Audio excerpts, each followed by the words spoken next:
Tom, have you thought of linking these projects to other agencies that are actually doing poverty relief, either in the city or abroad? I'm thinking of agencies like Neighborhood Service Organization, Mosaic. There's a Mosaic poverty program that really focuses in on changing people's lives, single mothers, training, job training, and so on and so forth. And abroad, there are many agencies working day-to-day in villages. I wonder if the scope of these things could be expanded by collaborating with these existing agencies. Yes, I think all those are good ideas, and we've started doing some of that. Certainly, the Math Corps has recognized from the get-go that it's really important to get adults involved, and so we've done a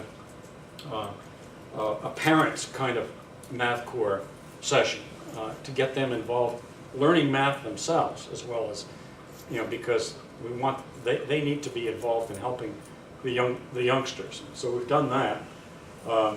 We see as the Robert Bob approach, I think, does that we need to be collaborating with all of these other entities that you've mentioned in the city, but the focus on this is still using mathematics and getting that basic skill, reasoning skill, through to students who haven't been really challenged before to come up to their capabilities. If we can demonstrate that, then I think a lot of those other things will happen as a matter of course.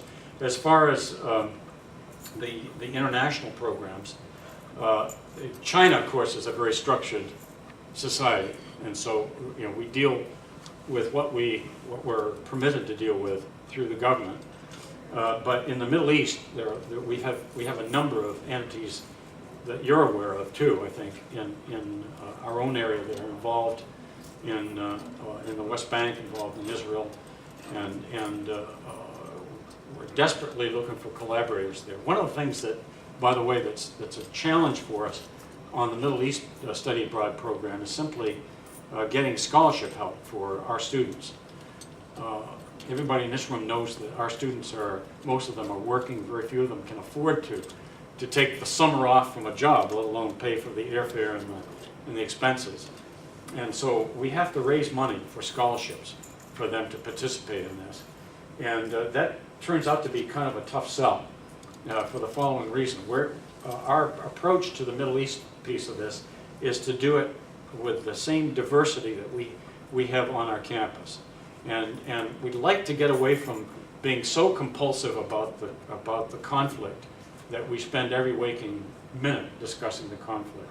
We'd like to be able to do things like maybe making a difference in English language skills or environmental issues or mathematics, whatever. But we'd like to do it collaboratively, where we've got representation from our students who are either Arabic or Muslim or both, or Arab Christian, as well as Jewish students and Christians and atheists, whatever. We'd like to have a representative group of our students go together so that they can begin to see things a little bit from somebody else's shoes. If you live together, work together, spend every day on a bus arguing about the conflict, which you inevitably do, it gives you a little different perspective on your own situation when you come back, and maybe some of that will spill over to our community here.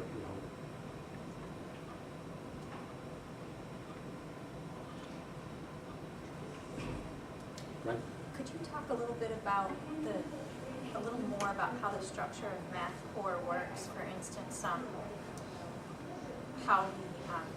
many K-12 teachers are involved, how you recruit the middle school students? Yeah, there really is. I think in each camp there's sort of like the dean of the camp, which is a K-12 teacher, and then there are typically, I think, 2 faculty members. I'm thinking of the one that meets in State Hall, has Steve Kahn and Lynn Bone, and but all the rest of the teaching gets done by the high school kids, who are there learning as well as teaching. So in the morning, they're helping the middle school kids with their homework and so on for that day. And they're also helping in a lot of different ways socially with them and encouraging them. That's a very big part of that. The kids are recruited broadly from across the city. We send notices to all the middle schools in the Detroit Public Schools in applying. Of course, we can't take as many as we'd like to come, but in applying, the youngsters have to write a short essay. And our teachers, and that involves some of the RAs or the CIs, the college instructors, get together and they look at those. They try to get a distribution of capability. Some of the students who come in will, probably don't need any help, but most of them do, and some of them look like they're irretrievable, with a mean score of 30% of what they ought to be. What else can I tell you? You said one K-12 teacher per camp. How many camps? 2 camps, one in State Hall, one in Manoogian. The one in Manoogian is the instructor who runs that is, I'm going to forget his name. Can you remember, Michael? The redheaded, you know who I'm talking about.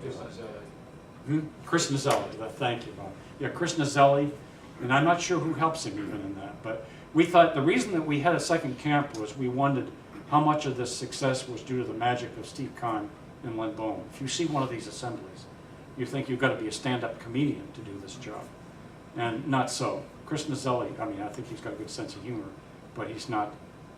He doesn't have the same kind of approach to it that Len does. Same results.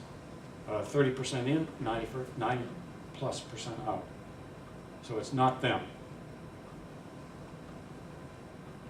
And how much is it? So they have homework help during the mornings, and then in the afternoon they're studying college math, basically. The high school kids are whatever level that they happen to be at. And of course there's some of this is drilling on the simple mechanics. If you can't add, subtract, multiply, and divide, you're in somewhat of a disadvantage. But a lot of it is much deeper than that. I mean, if you see a class taught by Len Bowen, go to the middle school, whatever elementary school he's teaching in, because he teaches halftime in the DPS halftime at Wayne State. It's wild. He'll have 5th graders doing fractional exponents, logarithms base 5, full mathematical proofs, and referring to one another as my esteemed colleague. That's what it's like. It's wild, but they get to think like mathematicians. This is not memorizing formulas. It's the absolute antithesis of that.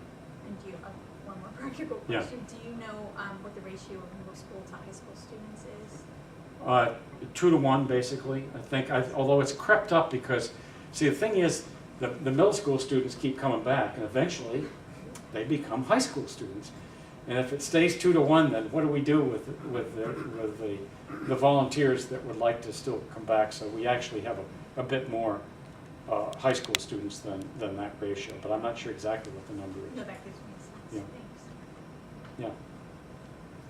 What do you think is the impetus or the catalyst, or in the language of the street, the hook, for our students to volunteer for this type of program?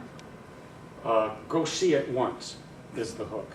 In fact, how many people have seen this in action? Anybody gone to we've got a few that have seen it.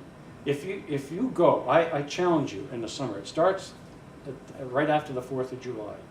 Go either to Old Main or Manoogian. Either to State Hall or Manoogian, and watch one of these assemblies. They have an assembly every day, and at that assembly, every team, the team leader or somebody that she or he appoints from the team, reads the name individually of every person on the team who got 100% on the math that previous night.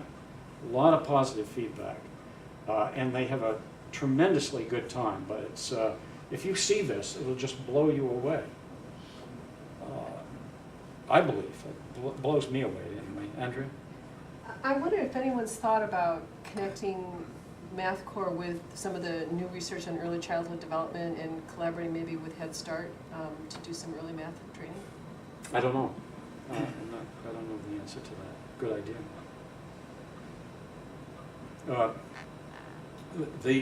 There's a new gun in town who's grown up through this and actually I think she ran the program up at University Prep. Monica McLeod.